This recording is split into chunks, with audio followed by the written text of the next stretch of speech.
தேவனே, அவர் இறங்கிடும் நேரமே. எலியாவின் தேவனே, அவர் இறங்கிடும் நேரமே. அசைவாடும் அனலாக்கும் எங்கள் அக்கினி ஜுவாலையே, அசைவாடும் அனலாக்கும் எங்கள் அக்கினி ஜுவாலையே. எலியாவின் தேவனே, அவர் இறங்கிடும் நேரமே. கர்த்தருடைய நாம மகிமைப்படுவதாக. ஆண்டவரும் அருமை இரட்சகருமாகிய இயேசுவின் நாமத்தினால இந்த புதிய நாளுக்காக தேவனை ஸ்தோத்திரிக்கிறோம். கண்களை மூடி ஜெபம் பண்ணுவோம். பரிசுத்தமும் கிருபை நிறைந்த நல்ல தகப்பனே, டிசம்பர் மாதம் 31 2025 இந்த கடைசி நாளுக்காக ஸ்தோத்திரம். ஆண்டவரே, எங்களோடு பேசுங்கப்பா, இயேசுவின் நாமத்தின் பிதாவே, ஆமே. எடுத்து வாசிப்போம். யோசுவா புஸ்தகம் 3ஆம் அதிகாரம், அதுல 5ஆம் வசனத்தை கூட வாசிப்போம். யோசுவா ஜனங்களை நோக்கி, உங்களை பரிசுத்தம் பண்ணி கொள்ளுங்கள், நாளைக்கு கர்த்தர் உங்கள் நடுவிலே அற்புதங்களை செய்வார் என்றார். கர்த்தருக்கு மகிமை உண்டா. இந்த யோசுவா புஸ்தகம் ஒரு அருமையான ஒரு புஸ்தகம். ஆமை. மோசைக்கு அடுத்து யோசுவாவை தேவன் என்ன பண்ணாரு, இந்த ஜனங்களை கானானுக்கு நேராக வழிநடத்த பார்க்க முடியுது. இந்த 12 மாதம் முழுவதும் தேவன் நம்மளை என்ன பண்ணாரு, முழுமையாக நம்மளை கொண்டு வந்திருக்கிறார். கர்த்தருக்கு ஸ்தோத்திரம். எப்படி அறவரையா இல்லாம நம்ம முழுமையாக தேவனை ஆராதிக்கும்படி தேவன் நம்மளை சுமந்து வந்திருக்கிறான். இங்க வந்து என் ஜனங்களை அப்படின்னு சொல்ல, ஜனங்கள் அப்படின்னா உங்களை என்ன பண்ண பரிசுத்தம் பண்ணி கொள்ளுங்க. அப்ப இந்த ஜனங்களை என்ன பண்றாராம், எனக்கென்று ஏற்படுத்தினா என் துதிகளை சொல்லி வருவார்கள் என்று எழுதப்பட்டது. அருமையான தேவனுடைய பிள்ளைகளே, ஆண்டவர் அதிகமாக ஜனங்களை நேசிக்கிறவர். இன்னைக்கு உலகத்துல ஜனங்களை என்ன பண்றாங்க, எதை நேசிக்கிறாங்க, மிருக ஜீவனை நேசிக்கிறாங்க. ஆனால் இந்த வேதம் ஆண்டவராக இயேசுக்கு சொல்றாரு, ஜனங்களை அதிகமாய் நேசிக்க தன்னுடைய ஒரே பேரான குமாரனாக இயேசுவை இந்த உலகத்துக்கு அனுப்பினார். நம்மளை மேல அதிகமாய் அன்பு கூறுற தெய்வம், நமக்காக ரத்தத்தை சிந்தின தேவன் நம்மளை இந்த நாள் வரைக்கும் என்ன பண்றாங்க, சுமந்து வந்திருக்கிறார், முழுமையாக பாதுகாத்திருக்கிறார். கர்த்தருக்கு மகிமை உண்டாகும். உங்களை என்ன பண்ணுங்க, பரிசுத்தம் பண்ணி கொள்ளுங்கள். ஏன்னா பரிசுத்தம் என்று எழுதப்பட்டிருக்கிறது.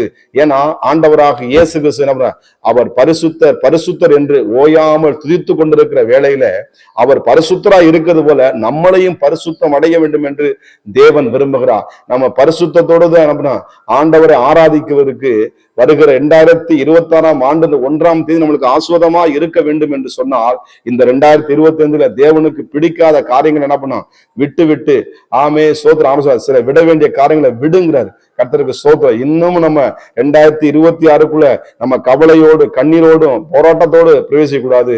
ஒரு புதிய மனுஷனாக பழையவைகள் எல்லாம் ஒளிந்து போயின, எல்லாம் புதிதாயின.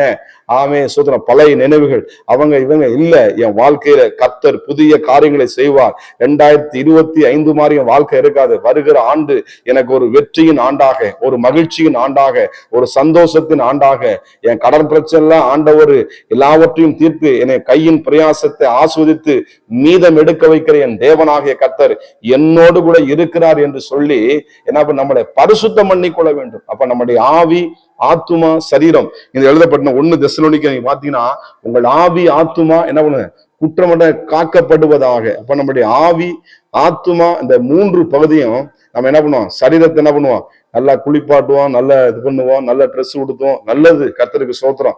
ஆமா, குளிக்கணும், ட்ரெஸ் மாத்தணும், பல்லு விளக்கணும். கர்த்தருக்கு மகிமை உண்டாவதாக. பல்லு விளக்காம என்ன கூடாது, ஆமா நம்ம சாப்பிடக்கூடாது. கர்த்தருக்கு சோத்திரம். ஆமா, அதனால ஆடு மாடா பல்வாங்க அப்படி இருக்கக்கூடாது. நம்ம நிச்சயம் என்ன பண்ணணும், நல்லா குளிக்கணும், நல்ல ட்ரெஸ் உடுத்தணும். நம்ம நல்ல ட்ரெஸ் வச்சிருப்போம், அந்த ட்ரெஸ்ஸை உடுத்த மாட்டோம். அது எப்படி நம்ம நல்ல உடம்புக்கு நம்ம ட்ரெஸ் கொடுத்துறோமோ, நல்ல பல்லு விளக்கி நல்ல இருக்கிற பெஸ்டான ட்ரெஸ் எடுத்து வளர்க்குறோமோ, அப்போ ஆண்டவருக்கு எப்படி பெஸ்டா நீங்க ஒரு நபராக மாறணும் தேவன் விரும்புகிறார். கர்த்தருக்கு மகிமை உண்டாவது. அப்படியே இந்த சரீரத்தை எப்படி நம்ம சுத்தப்படுத்தணுமோ, அதை ஆவியும், இந்த ஆவி என்ன பண்ணுவேன், ஆதாமும் ஏவாள் என்ன பண்ணாங்க, சோத்திரம். அந்த பழைய வாழ்க்கை, பழைய அப்ப வாழ்க்கையில இந்த பழைய சுபாவம், பழைய எண்ணங்கள் 2ஆம் ஆதாமாகிய இயேசுவின் அந்த சாயலை நாம் பெற்றுக்கொண்டிருக்கிறோம். கர்த்தருக்கு மகிமை உண்டாக. தேவனுடைய மனுஷன் தேவ சாயலாகவே படைக்கப்பட்டிருக்கிறான். எனக்கு அருமையான தேவனுடைய பிள்ளைகளே, நம்முடைய ஆவி என்ன பண்ணும், அவிழ்த்துப்படக்கூடாது, அனலாக இருக்க வேண்டும். வருகிற 2026 ஆண்டுக்குள்ள நம்ம எப்படி ஆவியோடு எனப்படும் ஆண்டவர் என்ன பண்ணும், ஆவியில தொடங்கணும், ஆவியில தான் முடிக்கணும். கர்த்தருக்கு ஸ்தோத்திரம். இந்த நாளில ஒவ்வொரு நாளும் இயேசுக்கு என்ன பண்ணுங்க, நன்றி சொல்லிக்கொண்டே இருங்க. ஆமா, உங்க வாகனத்துல போனாலும் சரி, வீட்டுல இருந்தாலும் சரி, ஆமா சில உபவாசம் இருந்தாலும் சரி, நீங்க ஜெபம் பண்ணிக்கிட்டு இருந்தாலும் சரி, நீங்க பிள்ளைகளோடு உட்கார்ந்தாலும் சரி, நீங்க நன்றி சொல்ல மறக்காதீங்க. 12 மாதங்கள் நம்மளை சுமந்து வந்த கர்த்தர், நம்மளை பிடிக்காதபடிக்கு, நம்மளுடைய பாவங்கள் நம்முடைய வாழ்க்கையை பின்தொடராதபடிக்கு, நம்முடைய பாவங்களை மன்னித்த தேவன், நம்மளுக்கு சமானத்தை கொடுத்த தேவன், நம்முடைய தேவைகளை சந்தித்த தேவன், நம்மளுக்கு ஆசீர்வாதத்தை கொடுத்த தேவன், நம்ம வாழ்க்கையில அற்புதங்களை செய்த தேவன், நம்முடைய தலைமுறைகளை காண பண்ணின தேவன், பேரம்பேத்திகளை காண பண்ணின தேவன், திருமணமாக பிள்ளைகளுக்கு திருமண காரியங்களை ஏற்படுத்தின கொடுத்த தேவன். ஆமே சோத்திரம். எத்தனையோ காரியங்கள் சொல்லிக்கொண்டே போகலாம். இங்க எழுதப்பட்டிருக்கிறது, உங்களை பரிசுத்தம் பண்ணிக்கணும்னா நாளை நடுவில கர்த்தர் உங்க வாழ்க்கையில அற்புதங்களை செய்வார். நம்முடைய தேவன் யாருங்க? அற்புதத்தை செய்கிற தேவன். ஏன்னா நம்ம பாவம் செய்யும்போது என்ன பண்ணும், அந்த பாவத்தை நம்ம அறிக்கை பண்ண விட்டோம்னு வச்சுங்க, ஏசாயா சொல்லப்படுறது, தேவனுக்கு நமக்கு என்ன ஒரு பெரிய சூரியன் என்ன பண்ணும், அப்படியே பாவம் செய்து அறிக்கை என்ன பண்ண விட்டோம், அப்படியே என்ன பண்ணும், 12 மாதம் நம்ம அறிக்கை பண்ண 12 மாதத்தோட பாவம் என்ன பண்ணும், ஒரு சுவர் மாதிரி என்ன பண்ணும், அவன் நிற்கும். தேவனிடத்துல நன்மை என்ன பண்ணும், பெற்றுக்கொள்ள முடியாது. அப்ப பாவத்தை அறிக்கை செய்து பழையவைகள் எல்லாம் ஒளிந்து போயின, ஆண்டவனை பரிசுத்தப்படுத்துன்னு சொல்லி தேவ சமூகத்தில் ஒப்பு கொடுக்கும் பொழுது, உங்களை பரிசுத்தம் பண்ணிக்கொள்ளும் பொழுது, கர்த்தர் நடுவிலே பல அற்புதங்களை, பல நன்மைகளை நம்மளுக்கு தேவன் வைத்திருக்கிறார். வருகிற 2000 ஆண்டு அநேக விதமான நன்மையின் ஆண்டாக கர்த்தர் நன்மையானதை தருவார். கர்த்தருக்கு ஸ்தோத்திரம். அந்த நன்மையை நம்ம சுதந்திரித்துக் கொள்ளணும். தேவனுடைய அற்புதங்கள் நம்ம சுதந்திரித்துக் கொள்வதற்கு நம்முடைய ஆவியையும் ஆத்மா சரீரத்தையும் ஆண்டவர் ஒப்பு கொடுப்போம். ஆண்டவருடைய சமூகத்துல தேடுவோம். இந்த நாளில் பெரிய காரியங்கள் வாழ்க்கையை செய்வார். அற்புதத்தை நம்ம பார்ப்போம். வருகிற ஆண்டு நம்மளுக்கு ஆசீர்வாதமா இருக்கட்டும். நம்ம ஜெபம் பண்ணி முடிப்போமா? பரிசுத்த தேவனே, இந்த 31ஆம் தேதிக்காக ஆண்டவரே, டிசம்பர் மாதம் இந்த 2025 ஆண்டவர் இந்த கடைசி நாளுக்காக ஸ்தோத்திரம். பிள்ளைகளை நீ நடத்தி வந்த நன்மைக்காக நன்றி. ஆண்டவர் யெகோவாயை சேர்ந்து நடத்தி வந்தீரே ஸ்தோத்திரம். உடைய பிள்ளைகளை ஆசீர்வதிங்க. நாங்கள் பரிசுத்தம் பண்ணி உடைய ஆசீர்வாதத்தை பெற்றுக்கொள்ள எங்களுக்கு உதவி செய்யுங்க. எங்களை கழுவுங்க, சுத்திகரிங்க. இயேசுவின் நாமத்தின் பிதாவே, ஆமென். God bless you. கர்த்தர் உங்களை ஆசீர்வதிப்பாராக.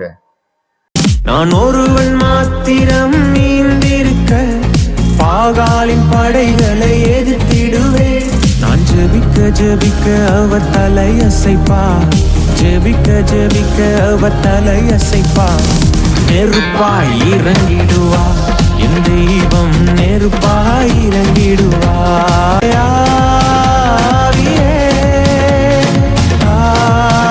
ஆவியே, அசைவாடும் அனலாக்கும் எங்கள் அக்கினி ஜுவாலையே, அசைவாடும் அனலாக்கும் எங்கள் அக்கினி ஜுவாலையே.